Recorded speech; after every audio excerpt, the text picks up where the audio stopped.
More than 600 people will lose their jobs in Hardin County when a longtime plant shuts down. WDRB's Conroy Deluche with what this means for workers and a potential job opportunity for them on the horizon. One worker we talked to called this the best job he could have found in E-Town. He started here 29 years ago. Now he's left wondering what the next step is. Friday morning inside Akebono brake industry. I am very sorry to have to deliver this news. Workers finding out they'll be losing their jobs. And thank you for everything you've done for Akebono. Just kind of overwhelmed. This plant opened in 1987, and Tim Vowles started working there in 1994. 29 years. Vowles was already working there in 2010 when WDRB News joined then Governor Steve Beshear as Akebono Brake added jobs at its North American headquarters. At the time, WDRB News reported 1,500 employees worked at the E-Town location. It was the best place to work in Elizabethtown, Kentucky. But times have changed. Other American Akebono locations have closed, and the workforce in E-Town diminished. I've been worried about it for a couple of years, yes. Then, the news Friday morning. Just disbelief and, what are we going to do now and how are you going to take care of your family? And The brake plant will not completely shut down operations until the end of 2025, the same year that Blue Oval SK battery plant is scheduled to open in nearby Glendale, bringing 5,000 jobs. So there are potential opportunities, but right now, more than 600 workers will continue showing up to the plant. yes, we got to do our job, yes. We have customers that we need to meet their needs. And for workers to figure out their own future.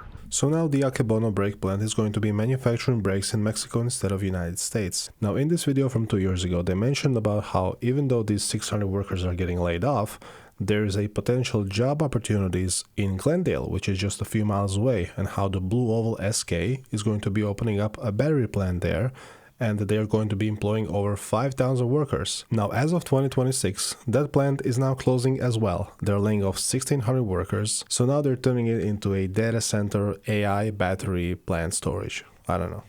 Blue Oval SK has laid off 1,600 employees at the battery plant in Glendale. That's their plan, built as a partnership with the Ford Motor Company and SK On. As the change comes for Glendale again, its Main Street will rely on small-town tourism, while hundreds seek new jobs. And that's what our Ian Hardwitt and photojournalist Jessica Farley discovered today. Mary Spock stocks her shelves with American-made goods. A construction worker from the American-made battery plant 2 miles down the road was her first customer. From the start, Blue Oval has not been a negative impact on me. It's been positive. But most of her Main Street customers come for Glendale's antiques and restaurants, not Blue Oval SK. We had a comedian visit from California. She was on tour and traveling from Louisville to Nashville. The plant still brought people to town. Ford's partnership with SK On hired over 1,600 people for car battery production. After the partnership ended, Blue Oval is laying off those employees. Ford is taking custody of the plant. There's many of people that relocated and, moved from other states to come here. Dwayne Mollison worked at Blue Oval until last year. Before this mass firing, there was a lot of people that got let go over unionizing. He says he was one of them. A Blue Oval spokesperson said, "Our company does not permit or tolerate discrimination or retaliation. The National Labor Relations Board hasn't found any unfair labor practices at Blue Oval, but is investigating 5 complaints." Mollison was happy with the pay, $19 an hour. Companies around here didn't start upping their pay rate until Blue Oval came. Here on Battery College Drive, the hope was that the Elizabethtown Community College could train about 5,000 people to work at Blue Oval SK. Now Ford says they're prepared to hire 2,100 people here, leaving a pretty significant gap. Ford is switching its focus from electric vehicle batteries to bigger than the ones that go in cars. Cool. Like, you're making something in America. Good. That's the goal, right? But Spock says her customers prefer the quieter Glendale from 5 years ago. You're just kind of like re-ruffling those feathers, and they're going to be a little bothered for a little while. Even in the company divorce, the plant is here to stay. Something they didn't mention in the video is that the state gave Blue Oval SK $250 million forgivable loan to just build this battery plant there. Now they're realizing there's no demand for these electric vehicles, like nobody's buying electric F-150s, so there's no reason for the Blue Oval SK to be making the battery packs there. My husband worked on this job with Local 369. They called it Fantasyland. Sad. When they started digging up the farmland years ago, a bunch of us truckers sitting at the Petro across the street eating breakfast laughed and said it will be torn down within a decade. Well, the state gave Blue Oval SK $250 million in taxpayer money to bring thousands of jobs to Kentucky. But this week, every worker at that plant found out they're losing their job. WDRB's Addie Shaney digs into what's happening with that money. The end of all Blue Oval SK positions in Kentucky. The shutdown comes after a string of delays, including never opening the second plant, Kentucky 2, and just 4 months after production began at Kentucky 1. Now 1,600 people are out of a job. The state paid big money to bring the plant here. A $250 million forgivable interest-free loan of taxpayer money. In 2021, the legislature passed Senate Bill 5, moving $350 million from the general fund to Kentucky's Economic Development Finance Authority for forgivable loans. And we wanted to help Ford. Starting to look like it might have been a mistake now. Kevin Bratcher, a current Metro Council member who was a state representative at the time, is one of many lawmakers who voted yes.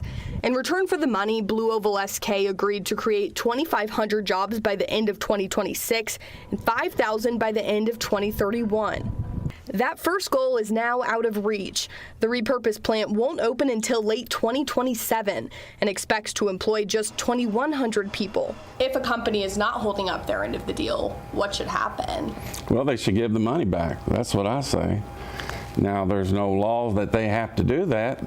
WDRB asked Governor Beshear, what happens with those taxpayer dollars now?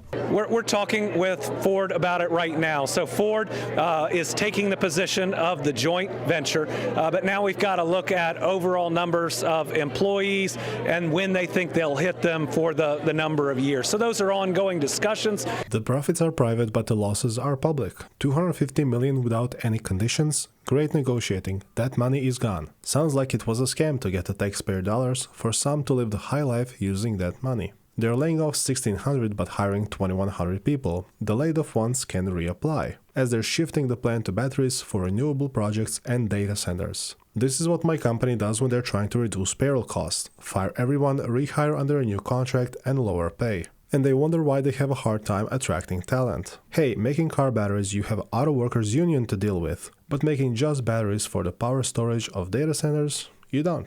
Guess they will turn it into a data center now. You joke, but they're transitioning to make batteries for data centers and utilities. The good news is that they're not closing, and per article they'll end up employing more people.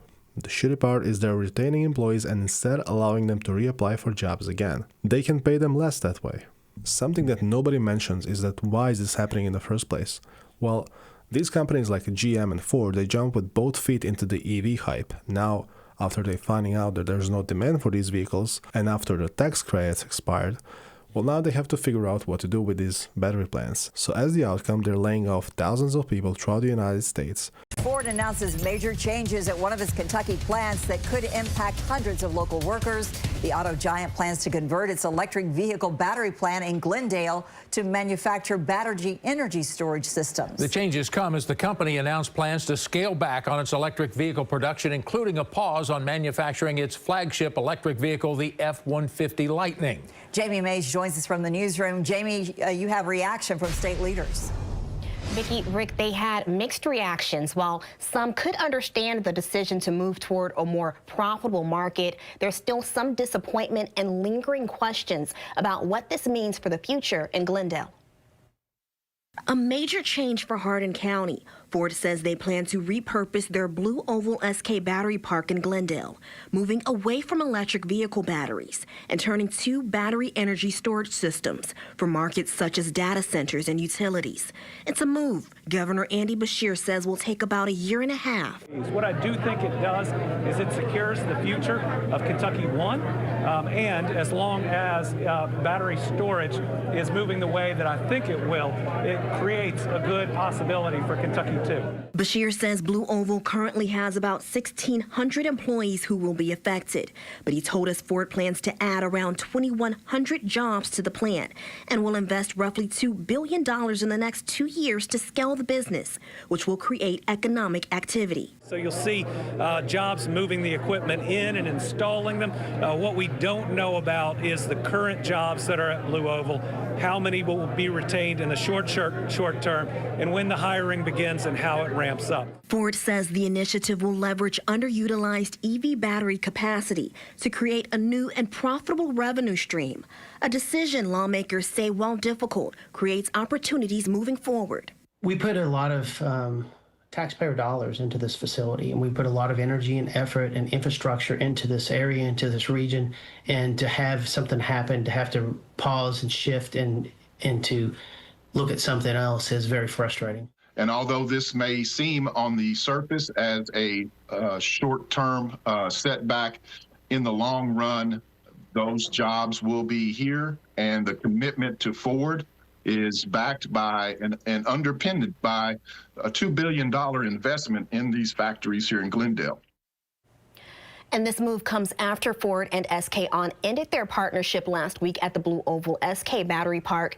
This gave Ford complete control of the plant in Hardin County. Reporting live in the newsroom, I'm Jamie Mays, WOKY. And now once again, the governor and others are having a long-term positive outlook on this. Now, they also had a long-term positive outlook on this a couple of years ago when they were promising green jobs and saying that, you know, Blue Oval is going to be making battery packs for electric vehicles, and if you want to have a long, successful career, you should probably move to Glendale and you should work on electric vehicles because that's the future. And all these companies like Ultium Cells, they did an interview on YouTube and they said, like, they pushed this so hard and they said, like, you don't even have to have any education. It was appealing to so many people, and a lot of people probably moved here, as we saw in the first video, moved here to pursue a career in this, and now they're getting laid off. And yeah, in the long term, this is probably going to turn out to be okay, but now in the short term, for the next year or two, everybody's getting laid off and is going to be without work until they figure out what they're going to do with this.